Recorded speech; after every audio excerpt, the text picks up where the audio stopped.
নির্বাচন commissioner brigadier general অবসরপ্রাপ্ত আব্দুল ফজল মোহাম্মদ সানাউল্লাহ জানিয়েছেন, নির্বাচনকে সামনে রেখে সারা দেশে শুরু হচ্ছে যৌথ বাহিনীর অভিযান।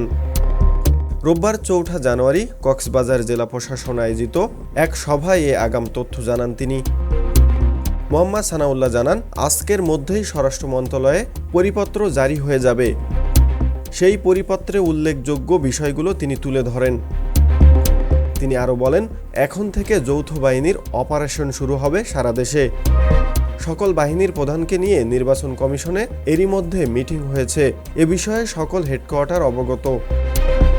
নির্বাচন কমিশনার জানান, যৌথ বাহিনীর অভিযানের মূল লক্ষ্য হবে ৩টি: অবৈধ অস্ত্র উদ্ধার, নির্বাচন সামনে রেখে যে অবৈধ অস্ত্র সরবরাহ আছে সেগুলো উদ্ধার করা, যেগুলোকে উদ্ধার করা সম্ভব না সেগুলো যেন কোনো অপকর্মে ব্যবহৃত না হয়, চিহ্নিত সন্ত্রাসীকে গ্রেপ্তার এবং আইনের আওতায় নিয়ে আসা, নির্বাচন কেন্দ্রিক দল এবং প্রার্থীর যে আচরণবিধি আছে সেই আচরণবিধির বড় কোনো ব্যত্যয় ঘটলে তা যৌথ বাহিনী দেখবে।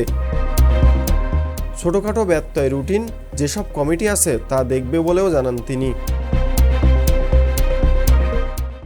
দেশের নাম্বার 1 ট্রেডিং অ্যাপ ইএফটি ফার্স্টে পাচ্ছেন ট্রেডিং এর সব সুবিধা, dual exchange access, company analysis, portfolio তৈরি করা সহ আরও অনেক ইউনিক ফিচারের সাথে ট্রেড করতে ডাউনলোড করুন এক্ষুনি।